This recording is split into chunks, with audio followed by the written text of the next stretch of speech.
Salam damai dan sejahtera di dalam nama Tuhan Yesus Kristus. Saya melanjutkan kembali pembahasan dari buku Institutes of the Christian Religion, buku keempat, bab 18, yang berjudul Of the Papish Mass, How It Not Only Prevents but Annihilates the Lord's Supper, tentang misa kepausan. Bagaimana praktik itu bukan hanya menajiskan, tetapi juga meniadakan perjamuan kudus. Calvin membuka bab yang ke-18 ini dengan kritik teologis yang tajam terhadap praktik misa dalam gereja Katolik Roma pada zamannya. Calvin berpendapat bahwa misa telah menyimpang dari maksud asli perjamuan kudus yang ditetapkan oleh Kristus. Dalam pemahamannya, perjamuan kudus adalah sakramen yang menyatakan anugerah Allah melalui iman. Namun, dalam misa, sakramen itu dipahami sebagai korban yang dipersembahkan kembali kepada Allah.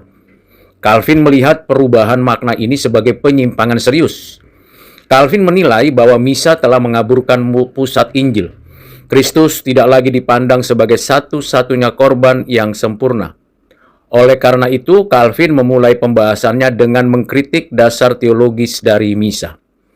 Saudara yang kekasih di dalam Kristus, Calvin kemudian menegaskan bahwa korban Kristus disalib bersifat final dan sempurna. Dalam teologi Perjanjian Baru, pengorbanan Kristus dilakukan satu kali untuk selamanya. Tidak ada pengulangan atau penambahan terhadap karya tersebut.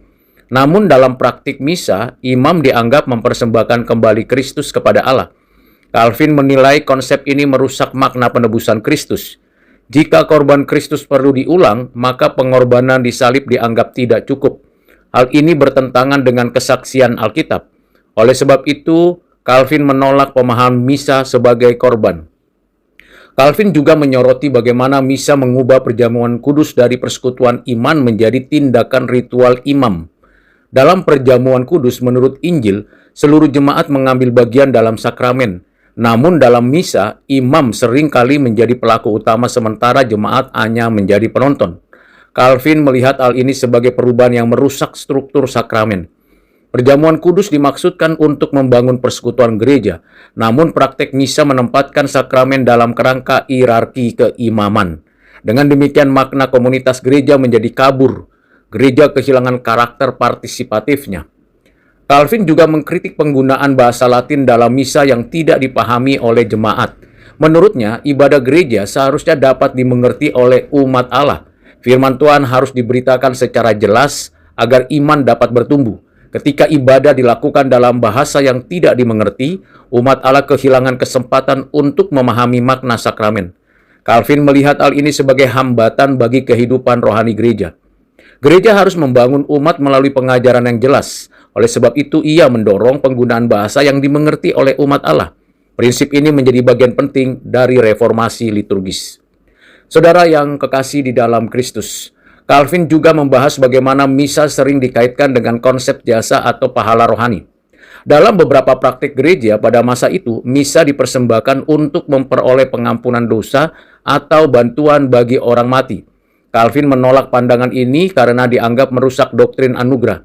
Keselamatan tidak dapat diperoleh melalui ritual tambahan. Hanya karya Kristus yang menjadi dasar pengampunan dosa. Dengan demikian, misa tidak boleh dipahami sebagai sarana memperoleh jasa rohani. Anugerah Allah tidak dapat dibeli atau diperdagangkan. Calvin juga menyoroti praktik penjualan misa yang berkembang pada zamannya. Beberapa imam menerima pembayaran untuk mempersembahkan misa bagi orang tertentu. Praktik ini menurut Calvin merupakan penyalahgunaan serius terhadap sakramen. Sakramen seharusnya menjadi tanda anugerah Allah yang diberikan secara cuma-cuma. Namun dalam praktek tersebut, sakramen menjadi komoditas religius. Hal ini merusak kesucian gereja. Calvin melihat fenomena ini sebagai tanda kemerosotan spiritual. Gereja harus kembali kepada kemurnian Injil. Saudara yang kekasih di dalam Kristus, Calvin kemudian menekankan bahwa perjamuan kudus harus dipahami sebagai tindakan syukur kepada Allah. Kata ekaristi sendiri berarti ucapan syukur. Gereja merayakan karya penebusan Kristus dengan penuh rasa syukur. Namun dalam misa, makna syukur sering digantikan dengan gagasan pengorbanan ulang. Calvin melihat perubahan ini sebagai penyimpangan teologis. Gereja tidak mempersembahkan korban baru kepada Allah. Sebaliknya, gereja menerima korban Kristus dengan iman. Sakramen menjadi sarana syukur dan persekutuan.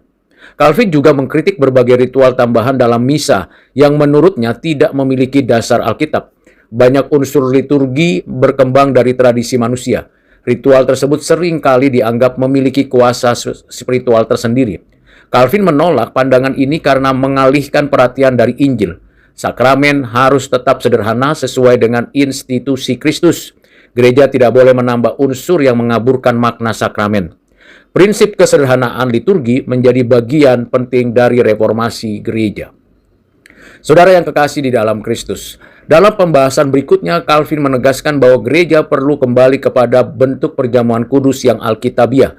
Kristus sendiri menetapkan roti dan anggur sebagai tanda sakramen. Seluruh jemaat dipanggil untuk makan dan minum sebagai tanda persekutuan. Gereja tidak memiliki otoritas untuk mengubah struktur dasar ini. Reformasi gereja harus dimulai dengan kembali kepada firman Tuhan. Hanya dengan demikian sakramen dapat dipulihkan maknanya. Gereja harus memelihara kesetiaan terhadap institusi Kristus. Calvin kemudian menghubungkan kritiknya terhadap misa dengan pemahaman yang benar tentang anugerah. Keselamatan manusia sepenuhnya bergantung pada karya Kristus. Tidak ada ritual manusia yang dapat menambah karya tersebut. Oleh karena itu, sakramen tidak boleh dipahami sebagai tindakan manusia yang mempersembahkan sesuatu kepada Allah. Sakramen adalah tindakan Allah yang memberikan anugerah kepada manusia. Gereja hanya menerima dengan iman. Dengan demikian fokus sakramen kembali kepada Allah. Saudara yang kekasih di dalam Kristus, Calvin juga menjelaskan bahwa perjamuan kudus memiliki dimensi pengajaran bagi gereja. Melalui sakramen ini umat belajar memahami Injil secara konkret. Roti dan anggur mengingatkan mereka pada tubuh dan darah Kristus. Dengan cara ini Injil disampaikan tidak hanya melalui kata-kata, tetapi juga melalui simbol. Sakramen membantu orang percaya memahami misteri keselamatan. Oleh sebab itu, gereja harus menjaga makna pedagogis sakramen. Ibadah menjadi sarana pembentukan iman. Calvin menekankan bahwa sakramen harus selalu dipahami dalam hubungan dengan firman Tuhan. Firman Tuhan memberikan makna pada tanda sakramen. Tanpa firman Tuhan, sakramen menjadi ritual kosong. Oleh karena itu, pemberitaan Injil harus menyertai perayaan perjamuan kudus. Gereja harus mengajar jemaat mengenai sakramen. Dengan demikian iman mereka dapat bertumbuh. Sakramen dan firman Tuhan bekerja bersama dalam membangun gereja. Selanjutnya, saudara yang kekasih di dalam Kristus, Calvin menutup analisis teologisnya dengan menegaskan bahwa reformasi gereja bertujuan memulihkan kemurnian Injil. Kritik terhadap misa bukan sekedar polemik teologis. Tujuannya adalah mengembalikan gereja kepada institusi Kristus. Sakramen harus dipahami sesuai dengan maksud Alkitab. Gereja dipanggil untuk meninggalkan praktek yang menyimpang. Dengan demikian kehidupan gereja dapat diperbaharui. Injil kembali menjadi pusat ibadah gereja. Setelah kita mendengar, mempelajari, dan mendalami buku keempat bab ke-18 ini, saya mengajukan beberapa implikasinya. Implikasi teologis dari pembahasan ini menekankan pentingnya menjaga kemurnian doktrin sakramen. Gereja masa kini menghadapi berbagai tantangan dalam memahami makna sakramen. Beberapa praktek modern cenderung mereduksi sakramen menjadi simbol sosial. Di sisi lain, ada kecenderungan memberi makna mistis berlebihan pada ritual. Refleksi Calvin membantu gereja menjaga keseimbangan teologi sakramen. Sakramen harus dipahami sebagai tanda anugerah Allah. Gereja dipanggil memelihara pemahaman yang alkitabiah. Implikasi dalam konteks pastoral. Pembahasan Calvin mengingatkan gereja untuk memusatkan ibadah pada Kristus. Semua unsur ibadah harus menunjuk pada karya keselamatan Kristus. Ketika ritual menjadi pusat perhatian, Injil dapat kehilangan tempatnya. Gereja perlu menilai kembali praktek liturginya. Tujuannya bukan sekedar mempertahankan tradisi, tetapi memastikan kesetiaan kepada firman Tuhan. Dengan demikian ibadah menjadi sarana pertumbuhan iman. Jemaat dibangun melalui Injil. Implikasi teologis pada pendidikan teologi.